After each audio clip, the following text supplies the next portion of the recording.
बंधु माने आजिर एही कार्यक्रम को आपण मानकु स्वागत।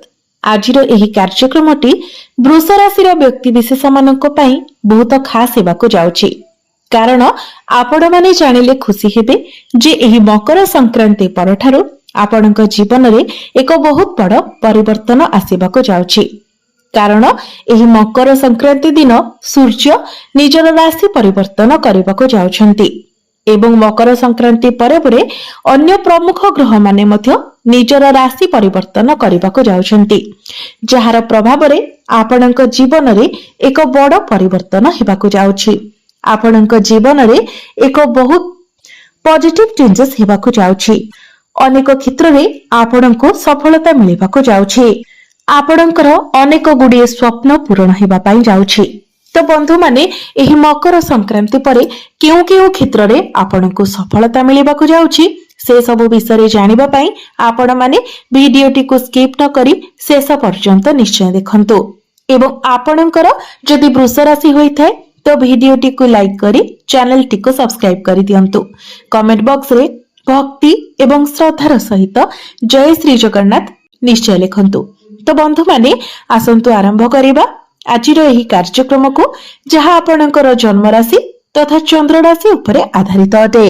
बंधु माने आपणकर स्वास्थ्य पूर्वरु खराब रहुथिला, आपणकर इम्यूनिटी सिस्टम मध्य डाउन थिला, कारण आपणकर राशिर अधिपति शुक्र अष्टम भावरे गोचर करुथिले।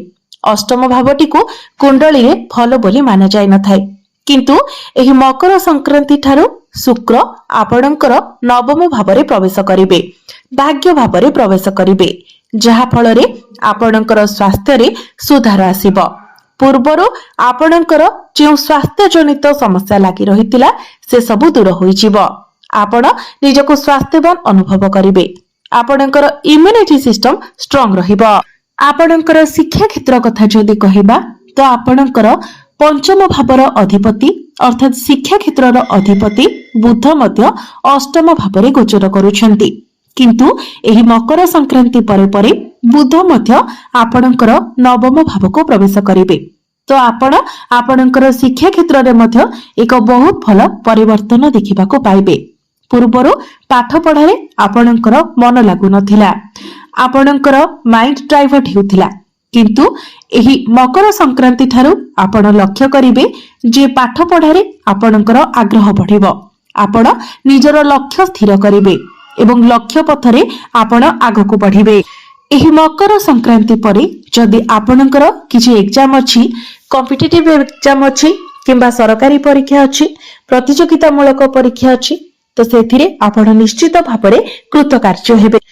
आपण एही मकर संक्रांति परे पाठ पढ़ा रिलेटेड जदि किछि स्टेप नेबा पई चाहुचंती, जेमिति कि जदि आपण किछि फॉर्म फिलअप करबा पई चाहुचंती किंबा एडमिशन नेबा पई चाहुचंती, तो निश्चित भाबरे आपण ताहा करि परिबे। कारण मकर संक्रांति परे आपणकर शिक्षा क्षेत्र पई समय बहुत भल रहिबो। एही मकर संक्रांति परे विद्यार्थी माननको सेमानकर शिक्षा क्षेत्र रे बहुत अधिक सफलता मिलिबो। जो माने उच्च शिक्षा करबा पई चाहुथिले सेमाननको मध्य सुवर्ण सुजोग प्राप्ति हेबो, कारण नवम भावटी उच्च शिक्षार भाव होइथाय। तो आपण उच्च शिक्षा पई दूर यात्रा मध्य करि पारंती। आपणकर प्रेम जीवन कथा जदि कहिबा तो एही मकर संक्रांति परे आपण आपणकर प्रेम जीवन रे मध्य एक पॉजिटिव चेंजेस देखिबाको पाइबे, कारण पंचम भावटी आपणकर शिक्षार भाव हेबा सहित पंचम भावटी आपणकर प्रेम जीवनर मध्य भाव अटे, आपणकर संतानर मध्य भाव अटे। तेबे आपणकर पंचम भावर अधिपति मकर संक्रांति पूर्वरु जेहेतु आपणकर अष्टम भावरे गोचर करूछंती, तो मकर संक्रांति पूर्वरु आपणकर प्रेम जीवन रे अनेक गुडी समस्या देखा देउथिला। आपणक मध्यरे मनांतर मतांतर देखा देउथिला। छोट छोट कथा को नेकी आपणक मध्यरे कଳି झगड़ा हेउथिला, किंतु जेते बेले बुध आपणकर नवम भाव को प्रवेश करि जिवे तो एही मकर संक्रांति परे आपण आपणकर प्रेम जीवन रे मध्य बहुत भल परिवर्तन देखिबाको पाइबे। पूर्वरु आपणक मध्यरे जहाँ भी किछि मिसअंडरस्टैंडिंग थिला, मिसकम्युनिकेशन थिला, से सब दूर होई जिवो। ଆପଣଙ୍କ ମଧ୍ୟରେ ଭଲ ପାଇବା ବଢିବ। ସନ୍ତାନ ମାନଙ୍କୁ ନେଇ ମଧ୍ୟ ଆପଣ କିଛି ଖୁସି ଖବର ପାଇପାରନ୍ତି। ଆପଣଙ୍କର ସନ୍ତାନ ପାଇଁ ଆପଣ ସମାଜରେ ପ୍ରଶଂସିତ ହୋଇପାରନ୍ତି କିମ୍ବା ଆପଣ ଆପଣଙ୍କର ସନ୍ତାନଙ୍କ ପାଇଁ ବଡ କିଛି ଷ୍ଟେପ୍ ନେଇପାରନ୍ତି। ବୈବାହିକ ଜୀବନ କଥା ଯଦି କହିବା ତ ମକର ସଂକ୍ରାନ୍ତି ପରେ ଆପଣଙ୍କର ବୈବାହିକ ଜୀବନ ମଧ୍ୟ ବହୁତ ଭଲ ହେବାକୁ ଯାଉଛି। କାରଣ ଆପଣଙ୍କର ସପ୍ତମ ଭାବର ଅଧିପତି ମଙ୍ଗଳ ପୂର୍ବରୁ ଅଷ୍ଟମ ଭାବରେ ଗୋଚର କରୁଥିଲେ ଏବଂ ଏହି ମକର ସଂକ୍ରାନ୍ତି ପରେ ମଙ୍ଗଳ ଆପଣଙ୍କର ନବମ ଭାବରେ ପ୍ରବେଶ କରିବେ, ଭାଗ୍ୟ ଭାବରେ ପ୍ରବେଶ କରିବେ। ତ ଆପଣଙ୍କର ବୈବାହିକ ଜୀବନ ବହୁତ ଭଲ ରହିବ। ଏମିତିକି ଆପଣଙ୍କର ଜୀବନ ସାଥୀଙ୍କର ଭାଗ୍ୟୋଦୟ ହେବ। ତାଙ୍କର ପର୍ସନାଲ ଏବଂ ପ୍ରଫେସନାଲ ଲାଇଫରେ ଆପଣ ଗ୍ରୋଥ ଦେଖିବାକୁ ପାଇବେ। ତାଙ୍କର କ୍ୟାରିୟରରେ ତାଙ୍କୁ କିଛି ବଡ ଆଚିଭମେଣ୍ଟ ମଧ୍ୟ ମିଳିପାରେ। ଭାଗ୍ୟ ମଧ୍ୟ ଏହି ମକର ସଂକ୍ରାନ୍ତି ପରଠାରୁ ଆପଣଙ୍କର ପ୍ରବଳ ରହିବ। କାରଣ ଆପଣଙ୍କର ଭାଗ୍ୟ ଭାବର ଅଧିପତି ଶନି ଆପଣଙ୍କର ଏକାଦଶ ଭାବରେ ଲାଭ ସ୍ଥାନରେ ଗୋଚର କରୁଛନ୍ତି। ତ ଆପଣ ଭାଗ୍ୟ ସମ୍ବନ୍ଧିତ ଯାହା ବି ନିର୍ଣ୍ଣୟ ନେବେ ସେଥିରେ ଆପଣଙ୍କୁ ସଫଳତା ମିଳିବ। ଆପଣଙ୍କର ଅଟକି ରହିଥିବା କାର୍ଯ୍ୟ ଆଗକୁ ବଢିବ। ଆପଣଙ୍କୁ ଆପଣଙ୍କର ପିତାଙ୍କ ଠାରୁ ସାହାଯ୍ୟ ସହଯୋଗ ପ୍ରାପ୍ତି ହେବ। ପିତାଙ୍କ ସହିତ ସମ୍ପର୍କ ଆପଣଙ୍କର ବହୁତ ଭଲ ରହିବ। ଆପଣ କିଛି ବଡ ଇନଭେଷ୍ଟମେଣ୍ଟ କରିପାରନ୍ତି କିମ୍ବା କୌଣସି ଦିଗରୁ ଆପଣଙ୍କୁ ବଡ ଧନ ଲାଭ ମଧ୍ୟ ହୋଇପାରେ। ଏହି ମକର ସଂକ୍ରାନ୍ତି ପରେ ଆପଣ ଆପଣଙ୍କର ଗୃହରେ କୌଣସି ଶୁଭ ମାଙ୍ଗଳିକ କାର୍ଯ୍ୟର ଆୟୋଜନ କରିପାରନ୍ତି। କୌଣସି ଧାର୍ମିକ ସ୍ଥାନକୁ ଆପଣ ଯାତ୍ରା କରିପାରନ୍ତି କିମ୍ବା ନୂତନ ଜମି, ଭୂମି, ପ୍ରପର୍ଟି ଇତ୍ୟାଦି କିଣିପାରନ୍ତି। ନୂତନ ଗୃହ ଇତ୍ୟାଦି ନିର୍ମାଣ କରିପାରନ୍ତି। ପୂର୍ବରୁ ଆପଣ ଯେଉଁ ଯୋଜନା କରିଥିଲେ ତାହାକୁ ଆପଣ କାର୍ଯ୍ୟକାରୀ ମଧ୍ୟ କରିପାରନ୍ତି। ତ ଯଦି କହିବା ତ ଏହି ମକର ସଂକ୍ରାନ୍ତି ପରେ ଆପଣଙ୍କୁ ସମ୍ପୂର୍ଣ୍ଣ ରୂପରେ ଆପଣଙ୍କ ଭାଗ୍ୟର ସାଥ ମିଳିବ।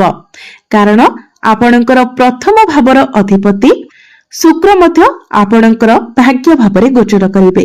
ତ ସବୁ ଦୃଷ୍ଟିରୁ ଆପଣଙ୍କର ଭାଗ୍ୟ ପ୍ରବଳ ହେବାକୁ ଯାଉଛି, ଯାହା ଫଳରେ ଅଳ୍ପ ପରିଶ୍ରମରେ ଆପଣଙ୍କୁ ଅଧିକ ସଫଳତା ପ୍ରାପ୍ତି ହେବ। କ୍ୟାରିୟର ମଧ୍ୟ ଏହି ମକର ସଂକ୍ରାନ୍ତି ପରେ ଆପଣଙ୍କର ବହୁତ ଭଲ ରହିବ। କାରଣ ଆପଣଙ୍କର କ୍ୟାରିୟର ଭାବ ଦଶମ ଭାବର ଅଧିପତି ମଧ୍ୟ ଶନି ଅଟନ୍ତି। ତ ଶନି ଯେହେତୁ ଆପଣଙ୍କର ଲାଭ ସ୍ଥାନରେ ଗୋଚର କରୁଛନ୍ତି ତ କ୍ୟାରିୟରରେ ମଧ୍ୟ ଆପଣଙ୍କୁ ଲାଭ ପ୍ରାପ୍ତି ହେବ। ଯଦି ଆପଣ ଚାକିରି କରୁଛନ୍ତି ତ ଚାକିରି କ୍ଷେତ୍ରରେ ଆପଣଙ୍କୁ ପ୍ରମୋସନ ମିଳିପାରେ। ଚାକିରି କ୍ଷେତ୍ରରେ ଆପଣ ପ୍ରଶଂସିତ ହେବେ। ଯଦି ଆପଣଙ୍କ ନିକଟରେ ଚାକିରି ନାହିଁ ତ ଆପଣଙ୍କୁ ଚାକିରି ମିଳିବାର ବହୁତ ଅଧିକ ସମ୍ଭାବନା ରହୁଛି। ତେଣୁ ଆପଣ ନିଜ ତରଫରୁ ଚେଷ୍ଟା ଜାରି ରଖନ୍ତୁ। ଆପଣ ନିଜର କ୍ୟାରିୟରକୁ ନେଇକି ଯାହା କିଛି ଭାବିଥିଲେ, ଯାହା କିଛି ସ୍ୱପ୍ନ ଦେଖିଥିଲେ ସେସବୁ ଆପଣଙ୍କର ପୂରଣ ହେବାକୁ ଯାଉଛି। ଏହା ବ୍ୟତୀତ ଯେହେତୁ ଆପଣଙ୍କର ଦଶମ ଭାବରେ ରାହୁ ଗୋଚର କରୁଛନ୍ତି ତ ରାହୁ ଆପଣଙ୍କର ମାଇଣ୍ଡକୁ ସାର୍ପ ବନାଇବେ। ଆପଣ ସର୍ଟକଟ ତରିକାରେ କାମ କରିବାକୁ ପସନ୍ଦ କରିବେ, ସ୍ମାର୍ଟ ୱେରେ କାମ କରିବାକୁ ପସନ୍ଦ କରିବେ। ଅଳ୍ପ ପରିଶ୍ରମ ଏବଂ ଆପଣ ନିଜର ବୁଦ୍ଧି ଅଧିକ ଖର୍ଚ୍ଚ କରିବେ। ଏବଂ ଯଦି ଆପଣ ଆପଣଙ୍କର କ୍ୟାରିୟରରେ କିଛି ପରିବର୍ତ୍ତନ ଚାହୁଁଥିଲେ ତ ଏହି ମକର ସଂକ୍ରାନ୍ତି ପରେ ଆପଣଙ୍କର କ୍ୟାରିୟରରେ ପରିବର୍ତ୍ତନ ହେବାର ମଧ୍ୟ ବହୁତ ଅଧିକ ସମ୍ଭାବନା ରହୁଛି। ତ ନିଶ୍ଚିତ ଭାବରେ କ୍ୟାରିୟର ଆପଣଙ୍କର ବହୁତ ଭଲ ହେବାକୁ ଯାଉଛି। ଯଦି ଆପଣ ଆଇଟି ରିଲେଟେଡ, ଏଆଇ ରିଲେଟେଡ କାମ କରୁଛନ୍ତି, ରିସର୍ଚ୍ଚ ଲାଇନରେ ଅଛନ୍ତି, ଏଡିଟିଂ ର କାମ କରୁଛନ୍ତି, ଟେକ୍ନିକାଲ ଲାଇନରେ କାମ କରୁଛନ୍ତି ତ ଏସବୁ କ୍ଷେତ୍ରରେ ରାହୁ ଆପଣଙ୍କୁ ବହୁତ ଅଧିକ ସଫଳତା ଆଣିଦେବେ। ବିଜନେସ କଥା ଯଦି କହିବା ତ ବିଜନେସ ମଧ୍ୟ ଏହି ମକର ସଂକ୍ରାନ୍ତି ପରେ ଆପଣଙ୍କର ବହୁତ ଭଲ ରହିବ। ଆପଣ ଆପଣଙ୍କର ବିଜନେସରେ ଗ୍ରୋଥ ଦେଖିବାକୁ ପାଇବେ, ପ୍ରଫିଟ ଦେଖିବାକୁ ପାଇବେ। କାରଣ ମଙ୍ଗଳ ଆପଣଙ୍କର ନବମ ଭାବରେ ଗୋଚର କରିବେ ତ ଭାଗ୍ୟ ଆପଣଙ୍କୁ ସାଥ ଦେବ। ବୁଧ ମଧ୍ୟ ନବମ ଭାବରେ ଗୋଚର କରିବେ ତ ଆପଣଙ୍କର ବିଜନେସରେ ଆପଣ ପ୍ରଫିଟ ଦେଖିବାକୁ ପାଇବେ। ବିଜନେସରେ ଆପଣଙ୍କର ଗ୍ରାହକ ବଢିବ। ଆପଣ ନିଜର ବିଜନେସକୁ ଆଗକୁ ବଢାଇବେ।